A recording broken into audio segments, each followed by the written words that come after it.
Okay, so thank you so much for organizing this. It is so nice to be here and present this paper called Labor Reallocation, Green Subsidies and Unemployment. So the background to this paper is that many countries are turning to green subsidies to decarbonize their economies. In the US, the Inflation Reduction Act was adopted in 2022, and it provides an estimated $271 billion in tax credits to clean sectors and technologies. The EU responded by proposing a Green Deal industrial plan that similarly aims to support low carbon technologies. And since 2008, renewable electricity subsidies in the EU have exceeded 800 billion euros. China, too, has a history of supporting low carbon technologies. An example is its renewable energy subsidies in 2017 exceeding $1 billion. So the adoption of green subsidies comes at a time of public concern about potential negative impacts of environmental regulation on jobs. So in theory, we would expect a green subsidy to shift labor demand from polluting sectors to non-polluting sectors. And a risk is that people who lose their jobs in polluting sectors, they don't find another job and that they become unemployed. So there's really a need to understand how a green subsidy affects employment. And it's also relevant to ask, how does a green subsidy compare to a carbon tax?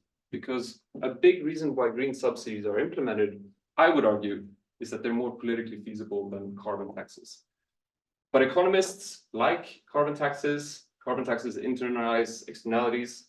So the question is, okay, if we have to go for a green subsidy as opposed to a carbon tax in practice, what are the employment implications of that? So against this background, this paper wants to look at how green subsidies affect the number of clean and fossil jobs in particular. So fossil, that's another word for dirty, you could say. So it's a job in a polluting job, you could say. So how do green subsidies affect the number of clean and fossil jobs, as well as overall unemployment? I use a general equilibrium search model to compare how green subsidies perform employment-wise relative to carbon taxes for different ways of financing the subsidy and for different levels of pre-existing distortions in the economy. I also provide new empirical evidence along several dimensions. So I use longitudinal survey data on occupations for the United States to estimate the number of clean, fossil, and neutral jobs. And what I mean by a neutral job, that's essentially just the remaining jobs out there. So it's not a clean, it's not a fossil job, it's a neutral job. I also use these data to look at the job-to-job transition probabilities. So let's say you have a fossil job, what's the probability that you will start a clean job afterwards if you do change job? What do I find? The first finding is that the probability of transitioning to a clean job is similar for clean and fossil workers. It's around 20%. I also find in my empirical analysis that the majority of jobs in the economy are neutral. And I think this is oftentimes an overlooked point in the discussion around green and fossil jobs. Oftentimes you get a narrative, okay, how can we get workers in fossil sectors into green sectors? But then we're forgetting that the majority of the economy are actually neutral jobs. So we should think about these neutral jobs in the discussion around the green transition. Once I throw these empirical estimates into my search model, I can estimate a parameter which controls the degree of labor mobility in the model. And I find that the degree of labor mobility is high. So there are not many frictions in the model associated with cross-industry matching. Okay, so how does a green subsidy perform? Well, I find that a green subsidy can generate better employment outcomes compared to a carbon tax. And in fact, a subsidy can decrease unemployment. But this result is sensitive to using a non-distortionary financing method. So my paper relates to 4 strands of literature. The first being studies that try to estimate the employment impact of environmental policy. Now, some of these studies use econometric methods, and a challenge for these studies is that employment in counterfactual industries can be endogenous to environmental regulation as well. Because as soon as you implement environmental regulation, you can have workers that move from regulated to unregulated industries. So it's tough to find that exogenous counterfactual. Some studies have tried to get around this issue by using general equilibrium models that can capture these reallocation effects. But very few of these studies have looked at green subsidies in particular. And I contribute to this literature then by providing a general equilibrium analysis of green subsidies in a microfounded search model. The second strand to which my paper relates are papers that look at the employment effects of climate policy in the presence of pre-existing labor market distortions. Now, very few studies have looked at the employment impact of green subsidies in a setting when you have involuntary unemployment and these pre-existing distortions. So I contribute to this literature in this regard. Third, I add to the literature that looks to empirically measure the number of clean and dirty jobs. And this is no easy task because we don't have a standard definition of what constitutes a clean or a fossil job. I will employ a relatively novel approach to estimating the number of green jobs, and that's using a task-based approach. And the idea here is that one defines a clean job as a job that involves a high share of green tasks. And I use this approach to measure the number of clean jobs for the United States. Last but not least, I contribute to the search literature, and in particular to search models that look at the employment effects of climate policy. Now, a key aspect of these models is the matching function, which determines the number of hires in a given period. And many studies use a one-sector matching function. And there was a very nice paper by Mark Hafstead and Rob Williams that they developed a multi-sector matching function, and they let the probability of finding a job be dependent on where a worker is currently working. And a key parameter in their analysis is this psi parameter, which controls the degree of friction associated with cross-industry matching. And there's no empirical estimate for this parameter. So what I do in this paper is that I estimate it using my search model, and in addition, I account for an empirically relevant neutral sector in my analysis. So let me give you a brief overview of the model. So it's a multi-sector general equilibrium search model that's based on work by Hafstead and Williams, as well as Robert Scheimer. So the temporal resolution is monthly, and there are three sectors in the economy. There's a clean sector, a fossil sector, and a neutral sector. This is kind of an overview of the model. So you have firms that interact with unemployed workers and employed workers, and then you also have a government. Firms in the economy, they hire workers and they assign them to either production or recruitment. Now, recruitment allows the firm to hire workers for the next period, and production generates output. And I assume that the production function is linear in labor and only takes labor as an input. I assume that only fossil firms generate emissions, and they generate emissions in proportion to output. And the government has access to an excise emissions tax and an excise output subsidy for the clean sector. Now, workers in the economy, they get utility from consumption and this utility from work. And you have a government that collects revenue from a labor income tax, a payroll tax, and a carbon tax, and it returns the revenue either as transfers or as transfers, unemployment benefits, and subsidy payments to the clean sector. You also have a labor market in this model, and in each period, you have an exogenous share of employed workers that become unemployed.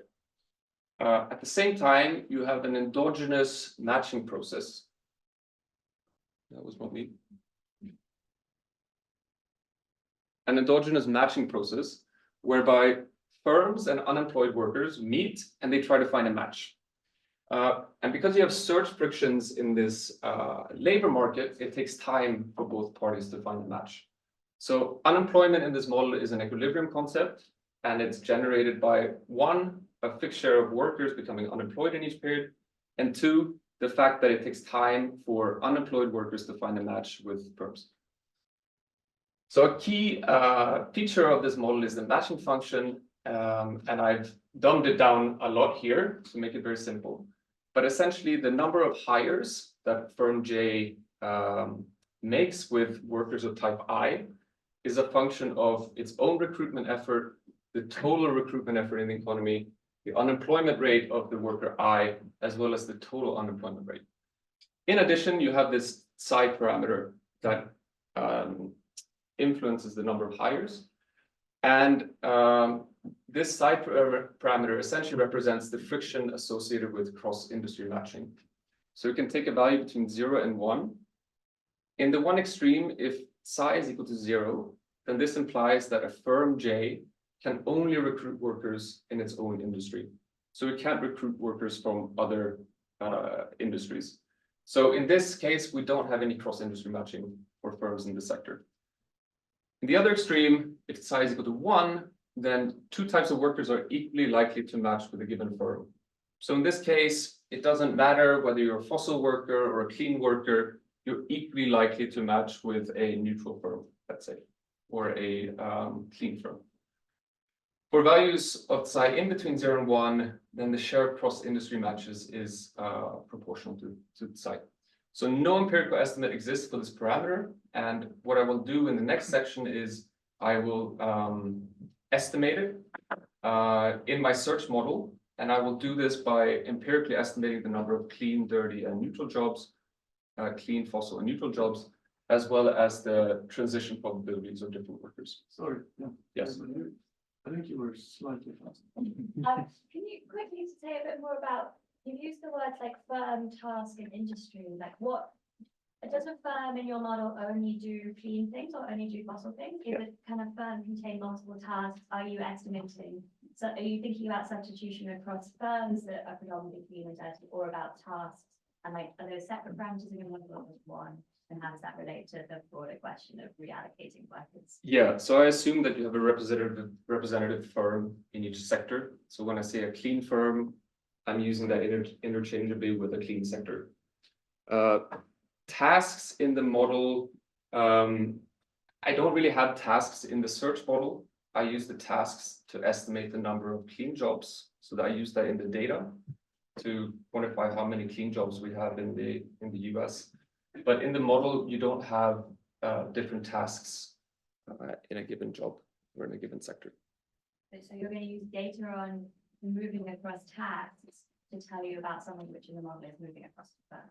No, I'm not going to look at moving across tasks.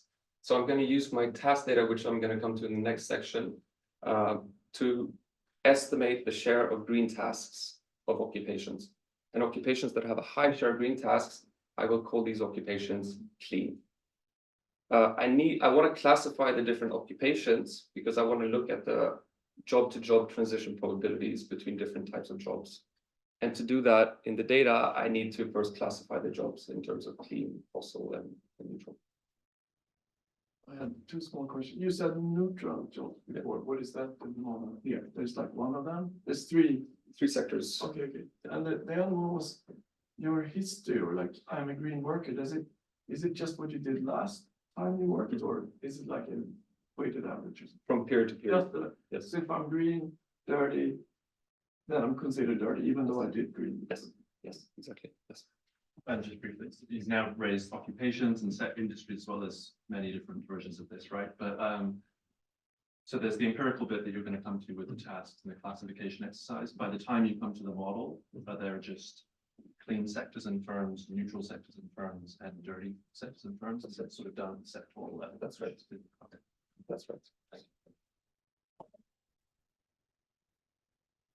Okay, so what do I need then to estimate the number of different types of jobs as well as the job-to-job transition probabilities? Well, I need data on occupations, right? Longitudinal data on occupations. And I get this from a US survey. So it's a survey of income and program participation of the SIP survey. And this is a representative survey of the US population that's carried out each year by the US Census Bureau. And they ask participants what their monthly occupation is. I make use of two panels that gives me 8 years of data in total. And because I have now this longitudinal records of people's occupations, I want to classify them as either clean, fossil, or neutral. And this is what I go about doing next.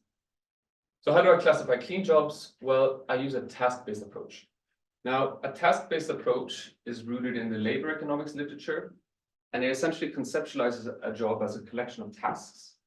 And the intuition then is that a job that involves many green tasks or environmentally related tasks is a clean job. And the logic here is that jobs in which workers devote a lot of time to environmental activities, that's a clean job. So I define a clean job as a job with more than 10% of green tasks.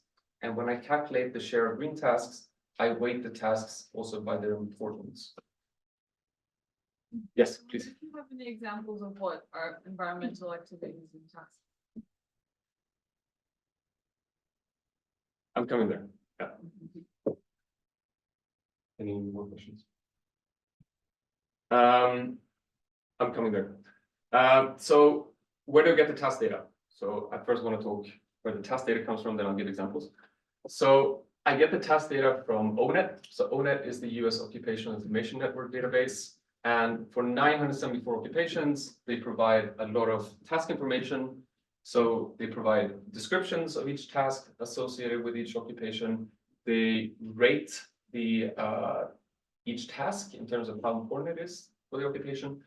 And they classify tasks as green or non-green, which is very nice. So to give you an example, we have the occupation, for instance, Chief Sustainability Officers that has 18 tasks, of which 18 are green.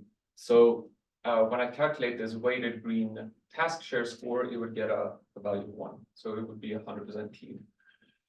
What are some examples of green tasks of Chief Sustainability Officers? I've listed 3 here. So one is to supervise employees working on sustainability projects. Another is to develop sustainability reports and to implement sustainability campaigns. Yes. Just go back to that list of examples there. Yeah. This pertains just to what you were doing, not the environment in which you were doing it. We just define a task. I mean, in some sense, your observation that there are lots of neutral jobs. If I am a administrator in a petrol producer, Yeah. I'm not going to show up as dirty. Not necessarily, exactly. So you can have a Chief Sustainability Officer at a petrol I company. mean, clearly, this is what I mean about what you're doing. A role that specifically pertains to environmental activities, I can see is going to be picked up as being dirty. Yeah. But there are a series of tasks that we might, roles that we might think of as associated with the clean or dirty sector, where the task description Yes. doesn't necessarily classify you as clean or dirty, but you're clearly in a clean or dirty industry. And I'm trying to understand how far that's going to be picked up by this in the definition. Yeah, so my example with the Chief Sustainability Officer is that, you know, you can have them at green companies, at fossil companies. That doesn't matter for this definition. So it doesn't matter the industry in which you work. What matters is the tasks that you carry out. So the way that ONET collected these tasks is that they took a representative sample of US firms, and then they took a random sample of employees at these firms, and they interviewed them, and they asked what tasks do you perform. So I guess you can look at a Chief Sustainability Officer as an average Chief Sustainability Officer in the US. I mean, so that's very clear what you're doing here. I just wonder about if we think about sort of conceptualizing those jobs, we might think about the environment and what you're doing as being a sort of important component of that too, whether there's a sort of alternative way of formulating this, how robust your result would be to thinking about this based on the environment in which you work rather than the nature. I just wonder how different the results would look and how the share of neutral jobs would change based on the definition. Yeah, I think a big caveat to what I'm doing, it goes to a point that I need to do a lot more sensitivity on that. But unfortunately, I think the kind of definition of ideally, you know, it'd be great to have an occupation for each sector, like a Chief Sustainability Officer in the green sector and in the dirty sector. But this is unfortunately as granular as Clearly, it is. the data really lends itself to being able to pick up this component of it. So I can see that this is a very clean way of measuring this dimension. It may be worth thinking about whether there are. Thank you. Yeah. It's the idea that if you work in HR at Exxon, you could in principle work in HR at some clean firm. Right. That's part of the- Yeah, exactly. So I mean, if you think about with the green transition as we implement climate policies, I think a policy relevant question is what happens to the workers that can't find a job elsewhere, that struggle to find a work elsewhere. And I think this methodology lends itself to that. Because if you're working in a dirty industry, but you're doing the same things as someone in a clean sector, then it's going to be easier for you to transition. I think it's a really, like, great point, that maybe it's gonna be much easier to reallocate people than we think, because they're fundamentally doing quite similar jobs, but it seems like an empirical question, like you'd like to try and show us, are there bigger frictions to moving across industry or moving across tasks? And how do the frictions compare across those two things, rather than like, I realize that you have data for one, but if you could compare both, then you could tell us that this is, or that you don't see big across industry frictions, and that would help you tell us. Right, so I hope to, I mean, based on how I measure the different jobs, I will show you transition probabilities later. So I hope to speak to that. So, but you're going to show us across these occupations, whereas if you also put the industry, like, do people move from green to dirty industry, That's and a then great point. compare Great point. the friction parameter across the two? That's a great point. Yes, I will do that. Please. Yeah, so you think what Claire's even our background, in some ways, also the way you're thinking about it seems more like these are all related to your site parameter and how easy it is to find a job for someone else, right? So chief sustainability officer at Exxon is going to be, that's going to have a much easier life than moving to a green environment to do the same job. Right. Same as maybe an admin person, because the tasks that they're doing are the same regardless of the sector, rather than having a green job versus a non-green job, which might depend on the sector where they're in. Right. I think it would be nice to split those two channels into, one depends on where you're working right now. So, you know, if you're a great project manager at Exxon, you're contributing to a dirty sector, but you could easily move to a green sector, Right. because the tasks that you do are very suitable to me. Right. Right. Yeah, thank you. Yeah, thanks for these suggestions.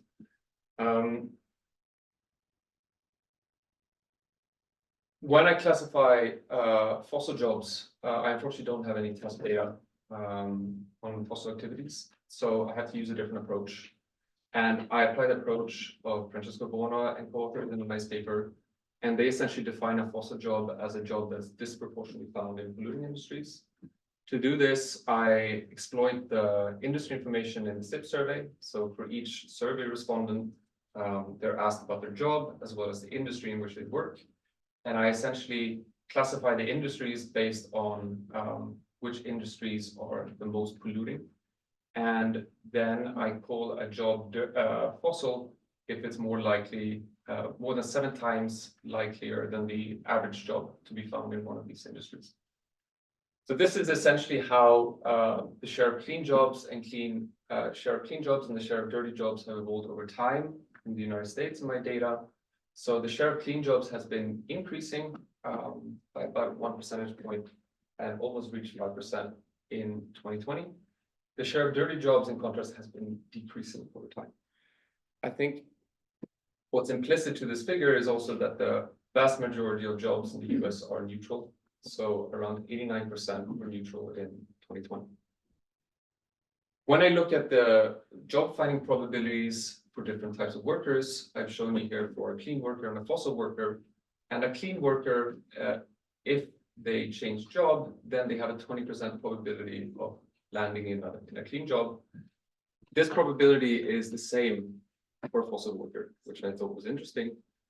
And also, I think another interesting insight from these figures is that the probability of landing a neutral job is the highest out of all the different types of jobs. So it really speaks to, you know, how important neutral jobs are in this discussion. Yes, please. Right, am I audible?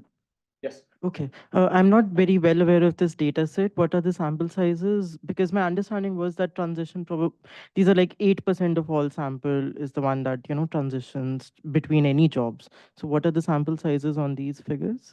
Yeah, I can't tell you the sample size of the people that transition, but in each panel, it's around 40,000 people that they ask, but it's a great point.